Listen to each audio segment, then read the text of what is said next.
Friends આજનો વિડિયોનો topic છે જેમાં ગુજરાતમાં વર્ષ 2025માં જે પણ ભાઈઓ બહેનો ડિગ્રી ફાર્મસી કે ડિપ્લોમા ફાર્મસી એટલે કે ફાર્મસી કોર્સિસમાં એડમિશન લેવા માંગતો હોય તેની સંપૂર્ણ માહિતી આપણે લેવાના છીએ। જેમ કે તમારે કયા ડોક્યુમેન્ટ અત્યારે રેડી કરી રાખવા જોઈએ, રજિસ્ટ્રેશન ફીસ, તમારી પ્રવેશની મિનિમમ લાયકાત, તમારું મેરિટ કઈ રીતે બનશે, ઓનલાઈન કે ઓફલાઈન પ્રોસેસ રહેશે, તમારી કોલેજનું લિસ્ટ જે ગવર્મેન્ટ છે, અર્ધ સરકારી કોલેજ છે અથવા ખાનગી કોલેજ છે અથવા તો કોલેજનો કટ ઓફની પીડીએફ ક્યાંથી ડાઉનલોડ કરવી એની સંપૂર્ણ માહિતી તમને આજના વિડીયોમાં મળશે। જો તમે આ વર્ષે ધોરણ 12ની કે ગુસ્કેટ કે જી કે નીટની પરીક્ષા આપેલી હોય અને ફાર્મસી કોર્સિસમાં એડમિશન લેવા માંગતા હોય અને તમે ચેનલમાં નવા હોય તો ચેનલને સબસ્ક્રાઈબ કરી રાખજો, કારણ કે એડમિશનની નોટિફિકેશનથી લઈ તમને કોલેજ મળે અને સ્કોલરશિપ મળે ત્યાં સુધીની સંપૂર્ણ લાઈવ પ્રોસેસના અને માહિતીના વિડીયો આ ચેનલમાં આવતા હોય છે। તો જો તમે ચેનલમાં નવા હોય તો ચેનલને સબસ્ક્રાઈબ કરવાનું ભૂલશો નહીં। અને જો તમે આ વર્ષે એડમિશન લેવા માંગતા હોય અને સ્કોલરશિપ અથવા એડમિશનની અપડેટ માટે અમારા વોટ્સઅપ ગ્રુપમાં તમે જોઈન થઈ જજો અને ઇન્સ્ટાગ્રામ પેજને પણ ફોલો કરી લેજો, જેથી કરીને કોઈ પણ અપડેટ મિસ ના થાય। તો હવે આપણે વિડીયોના ટોપિક પર આવીએ। પહેલાં આપણે ડોક્યુમેન્ટની વાત કરી લઈએ કે તમે ફાર્મસી કોર્સિસમાં એડમિશન લેવા માંગતો હોય કયા ડોક્યુમેન્ટ તમારે રેડી રાખવા જોઈએ, જેથી કરીને જ્યારે તમે ઓનલાઈન ફોર્મ ભરવા બેસો ત્યારે તમારે ધક્કા છે તે ખાવા પડે નહીં। તો ફાર્મસી કોર્સિસમાં તમે રજિસ્ટ્રેશન કરવા માંગતા હોય ત્યારે તમારે એક આધાર કાર્ડની જરૂર પડશે, ત્યાર પછી 10th અને 12thની માર્કશીટની જરૂર પડશે, ત્યાર પછી તમે ગુજકેટ, જી અને નીટ કોઈ પણ એક્ઝામ આપેલી હોય એ માર્કશીટની જરૂર પડશે, ત્યાર પછી તમારું લિવિંગ સર્ટિફિકેટ જોશે, કેટેગરી સર્ટિફિકેટ જોશે, જે SC, ST, OBC, EWS, NT, DNT કેટેગરીમાં આવતો હોય એને કેટેગરી સર્ટિફિકેટ જોશે, આવકનું પ્રમાણપત્ર જોશે, કારણ કે તમે ફાર્મસી કોર્સિસમાં કે એન્જિનિયરિંગ વગેરે કોર્સ એડમિશન લેતા હોય તો તમારે સ્કોલરશિપ માટે અથવા તો તમારે TFWS જે સ્કોલરશિપ છે એની માટે તમારે આવકનું પ્રમાણપત્ર જોશે।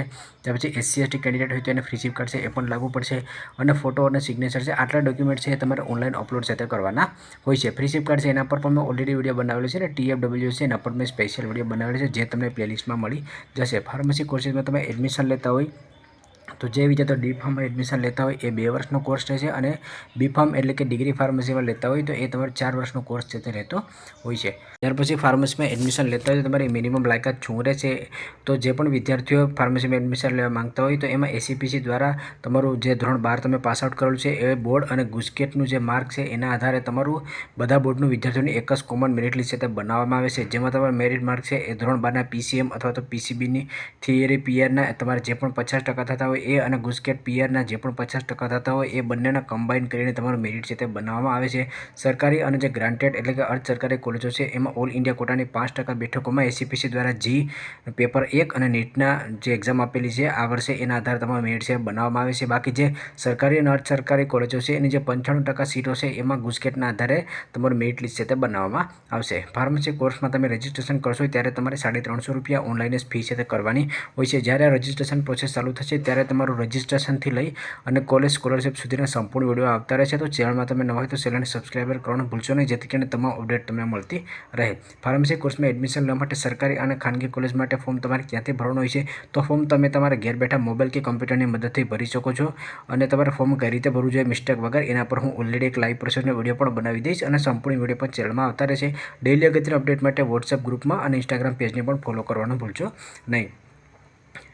હવે અહીંયા તમારી સમક્ષ જેટલી પણ સરકારી કોલેજો છે જે બી ફાર્મ માટેની એનું લિસ્ટ તમને અહીંયા જોવા મળશે અને એનું ફી સ્ટ્રક્ચર કેટલું છે, અહીંયા કોલેજનું નામ જોવા મળશે, ત્યાર પછી કેટલી સીટો અવેલેબલ છે, કયા જિલ્લામાં આવેલી છે, બોયઝની હોસ્ટેલ છે કે નહીં, ગર્લ્સની હોસ્ટેલ છે કે નહીં અને ટ્યુશન ફી કેટલી છે એની સંપૂર્ણ માહિતી અહીંયા જોવા મળશે। ગર્લ્સ માટે કોઈપણ ફાર્મસી કોલેજોમાં ફીસ નથી, ગવર્મેન્ટ કોલેજોમાં અને જે સરકારી અનુદાનિત કોલેજો છે એમાં કોઈપણ ગર્લ્સ માટે ફી નથી, જ્યારે બોયઝ માટે ₹21 ફી છે તે રાખવામાં આવેલી છે।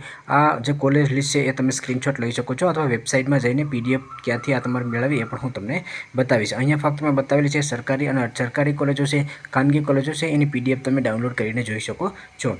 ત્યાર પછી અહીંયા નીચે તમે આવશો તો અહીંયા તમે જે કોલેજો જોઈ શકો છો એ ડિપ્લોમા ફાર્મસી માટેની કોલેજો છે, અહીંયાથી પણ તમે સ્ક્રીનશોટ લઈ અને આની માહિતી છે મેળવી શકો છો। અહીંયા તમને ઉપર સરકારી કોલેજ અને નીચે તમને અર્ધ સરકારી કોલેજ જોવા મળશે। આમાં પણ ગર્લ્સ માટે ફી છે તે 0 છે અને બોયઝ માટે ₹1100 છે એ રહેશે। બોયઝની હોસ્ટેલ અવેલેબલ છે કે નહીં, ગર્લ્સની હોસ્ટેલ અવેલેબલ છે કે નહીં એની માહિતી પણ અહીંયા તમને જોવા મળશે અને કયા જિલ્લામાં કોલેજ આવેલી છે એ પણ તમને જોવા મળશે। અહીંયાથી તમે સ્ક્રીનશોટ લઈ શકો છો અથવા તો વેબસાઇટમાં જઈને પણ PDF છે તે આપણે ડાઉનલોડ કરશો એટલે તમે આરામથી જોઈ શકશો। ફાર્મસીમાં તમે એડમિશન લેતા હોય તો પ્રક્રિયા કઈ રીતે થશે? તો પહેલાં એની એડમિશન માટેની નોટિફિકેશન ડિક્લેર થશે. જેવી નોટિફિકેશન ડિક્લેર થશે એટલે વોટ્સએપ ગ્રુપમાં અને ઇન્સ્ટાગ્રામ પેજમાં હું અપડેટ કરી દઈશ અને એની માહિતી પણ આપણે લઈ લઈશું કે કોઈ નિયમમાં ફેરફાર થયો હોય તો પહેલાં તમારે ઓનલાઈન અરજી કરવાની રહેશે. ત્યાર પછી તમારું મેરિટ લિસ્ટ આવશે. ત્યાર પછી તમારે કોલેજ પસંદગી માટેની રાઉન્ડ પ્રોસેસ થશે. ત્યાર પછી અલોટમેન્ટની પ્રોસેસ થશે એટલે કે જે કોલેજમાં તમને મળ્યું હોય એની જાહેરાત થશે. ત્યાર પછી જો તમને કોલેજ પસંદ હોય તો તમારે ફીસ પેમેન્ટ કરવાની રહેશે અને ત્યાર પછી કોલેજમાં તમારે રિપોર્ટિંગ સાથે કરવાનું હોય છે. ફાર્મસીમાં એડમિશન માટેની પ્રવેશ પ્રક્રિયા ક્યારે ચાલુ થશે? તો આપણે ગયા વર્ષની નોટિફિકેશન છે એ પણ લાસ્ટમાં જોઈશું, પરંતુ તમારે ફાર્મસીમાં એડમિશન માટેની પ્રવેશ પ્રક્રિયા ધોરણ 12 અને ગુજકેટનું જે રિઝલ્ટ આવશે ત્યાર પછી એની અપડેટ છે તે કરવામાં આવશે. ફાર્મસીમાં એડમિશન મેળવ્યા પછી તમને કેટલી સ્કોલરશિપ મળે છે તો એ તમારી કોલેજનો ટાઈપ, ત્યાર પછી તમારી કેટેગરી, ધોરણ 12ના માર્કના આધાર ઉપર ડિપેન્ડ થતું હોય છે. તો એના વિડીયો છે એ મેં ઓલરેડી બનાવેલો છે, જેની લિંક તમને ડિસ્ક્રિપ્શનમાં અથવા પ્લેલિસ્ટમાં મળી જશે અને આ વર્ષે પણ હું એના પર વિડીયો સાથે બનાવી દઈશ.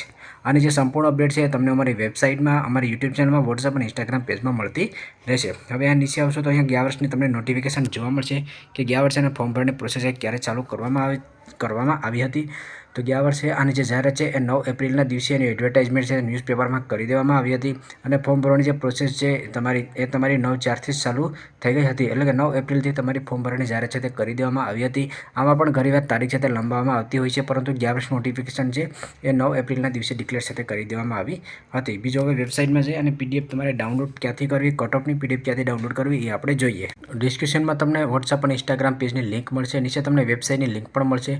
તો વેબસાઇટમાં તમે આવશો તો અહીંયા તમને ડિગ્રી ફાર્મસી અને ડિપ્લોમા ફાર્મસી જોવા મળશે. જે પણ કોર્સમાં તમે એડમિશન લેવા માંગતા હોય એના પર તમે ટચ કરશો એટલે એ તમારી જે પોસ્ટ છે એ તમારી સમક્ષ ખુલી જશે. પોસ્ટ તમારી સમક્ષ ખુલી જાય ત્યાર પછી નીચે આવતું રહેવાનું છે. અહીંયા તમને સંપૂર્ણ માહિતી મેં જે તમને સમજાવેલી છે સંપૂર્ણ માહિતી અહીંયા તમને મળી જશે. હવે ગયા વર્ષનો કઈ કોલેજમાં કટઓફ કેટલાએ અટક્યો હતો એ જોવો હોય તો એની પીડીએફ મેં અહીંયા અપલોડ કરેલી છે. આરામથી તમે ડાઉનલોડ છે કરી શકો છો અને આ વર્ષ માટે કેટલો કટઓફ રહેશે એનો વિડીયો હું જલ્દીથી જ અપલોડ છે તે કરી દઈશ. ત્યાર પછી નીચે આવશો તો જે કોલેજ લિસ્ટ છે તમારે જે ડાઉનલોડ કરવું હોય ખાનગી કોલેજો માટેનું, તો એ કોલેજ લિસ્ટ પણ અહીંયા નીચે તમને મળી જશે. તો અહીંયા નીચે આવશો તો અહીંયા pharmacy college list with update PDF 2025ની, તો અહીંયાથી તમે એ ડાઉનલોડ છે કરી શકો છો. આપણે ડિગ્રી ફાર્મસી એટલે કે બી ફાર્મ માટેની પોસ્ટ ખોલેલી છે તો અહીંયા તમને બી ફાર્મની કોલેજનું લિસ્ટ જોવા મળશે.